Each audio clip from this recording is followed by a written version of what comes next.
Good morning friends, welcome back to my YouTube channel H Lucknow vlogger. मैं आज आपके सामने एक रेसिपी लेके आई हूँ जो है हनी चिली पोटैटो।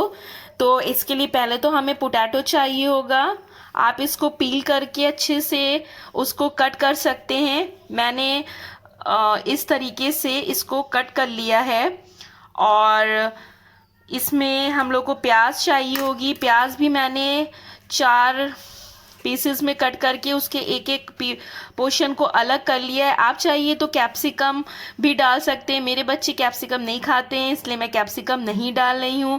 अब जब हमारे पोटैटो जो हम लोगों ने धो दिए थे ये थोड़े से सूख जाएंगे तो हम लोग इसमें कॉर्नफ्लावर या अगर आपके पास मैदा है तो उसको अच्छे से इस पे कोट कर लेंगे। सो फ्रेंड्स, आप देख सकते हैं कि मैंने आलूओं पे कॉर्नफ्लावर को बहुत अच्छे तरीके से लपेट लिया है। अब हम लोग इसको फ्राई करेंगे। फ्रेंड्स, आप देख सकते हैं कि मैंने इसको फ्राई कर लिया है आलूओं को अच्छी तरीके से।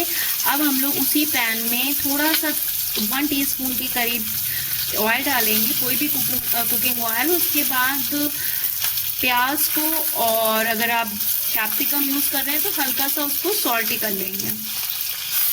तो फ्रेंड्स, आप देख सकते हैं कि हमारी प्याज हल्की हल्की सॉल्टे होने लगी। अब हम इसमें सॉसेस मिलाएंगे। जैसा कि आप देख सकते हैं कि मैंने सोया सॉस और विनेगर डाल दिया है। अब मैं इसमें टोमेटो सॉस और थोड़ी सी काली मिर्च भी ऐड करूंगी। देख सकते हैं कि मेरे हनी चिली पोटैटो बनके तैयार हो गए हैं और मैंने इसमें थोड़ा सा हनी भी डाला है। और इसकी ग्रेवी को थिक करने के लिए मैंने 1 चम्मच कॉर्नफ्लावर को पानी में घोल के वो भी इसमें मिला दिया है। सो फ्रेंड्स, आप देख सकते हैं कि मेरे हनी चिली पोटैटो बनके तैयार हो चुके हैं और मैंने उसमें थोड़ा सा हनी और उसकी ग्रेवी को गाढ़ा करने के लिए 1 चम्मच में कॉर्नफ्लावर घोल के वो भी डाल दिया। अब हम लोग इसकी प्लेटिंग कर लेते हैं। सो फ्रेंड्स, आप देख सकते हैं हमारी हनी चिली पोटैटो बनके तैयार है और मैंने उसको हरे धनिए की पत्ती के साथ गार्निश किया है। आपके पास स्प्रिंग अनियन हो तो आप उससे भी कर सकते हैं। Thank you for watching.